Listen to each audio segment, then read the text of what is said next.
general manager here at Lime Medicolegal and Phoenix Occupational Medicine. So Lime Medicolegal being the first business, and provides medico-legal reports. So sort of the name says what it does. So typically they're IME reports or permanent impairment reports. So insurers are probably one of the main referral sources, but employers as well. And employers can contact us either while there's a claim happening and they need to find out a bit of information, or after the claim has finished and they need to work out how they can best support the person to safely return to work with quite low risk of harm to themselves or other people. So particularly safety critical roles. You can imagine if someone's not able to fulfill the inherent requirements of their role, what impact that might have on others. Basically, work-related and non-work-related injuries. So we use a term called work-relevant when we're talking about non-work-related injuries. So the workplace isn't responsible for having caused the injury or the illness, but that injury or illness could impact someone's ability to safely do their role. So it's a little nutshell, but it sounds, it's very heavy, the sort of work that it does, making sure that people are safe in the workplace. Phoenix Occupational Medicine, we started in 2019, and that was really led by client demand. We were doing IMEs for people, and we wanted to be able to support them earlier in the process. And unfortunately, what tends to happen with IMEs is you're not seeing people until about 18 months after the injury or illness has started, where in Phoenix we can work with people almost immediately when something's happened or in that prevention space. So looking at the sort of employment medicals they do and how they can be made better and more meaningful. Medical advisory, so, that's the wild and the woolly. So someone's coming into the workplace, they've said, oh, looks like I've got chicken pox and I've got 3 pregnant workers. What is the risk to those workers?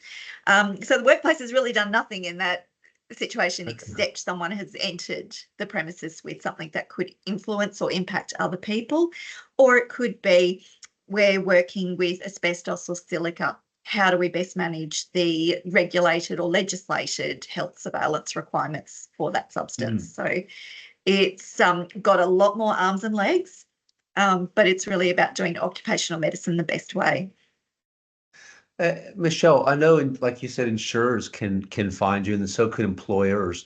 How do the employers find you? Do they Google you? How do they find you guys? Yeah, so definitely Google is one way to find us. It's a lot of word of mouth. So the directors who own the business, or businesses rather, have been in the industry for a long time, and they've got great reputations. They've worked across a real range of industries, so aviation, transport, mining, health, education. So just a really broad range of industry that they've worked across. So your word of mouth, as for every person in business ever, is always the strongest referral source because it's so trusted. Yeah. I got a question for you as well. So I know we had a client, this is going back a few years ago, they were doing things with medical records.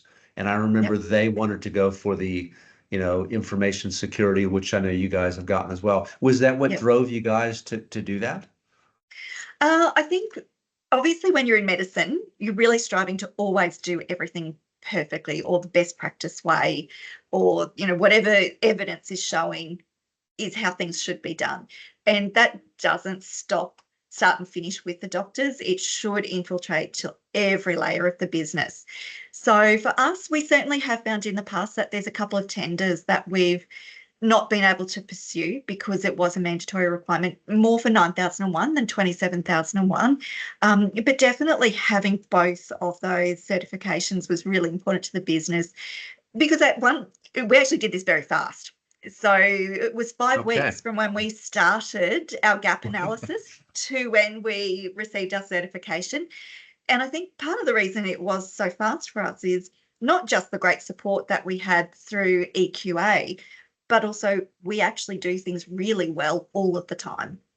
So that was a bit of a pat on the back for ourselves when we realised how far down the track we actually were. If you're doing well, I mean, I know some people are not that far down the track, and they could never pull it off that quickly. So good on you. You guys are running a good business. I have a few more grays, But Well, I hope it was, I'm sure it was worth it. we're very Because proud, very proud. imagine the things that will open up to you for years to come, as you know, as you would have pursued it that for that reason.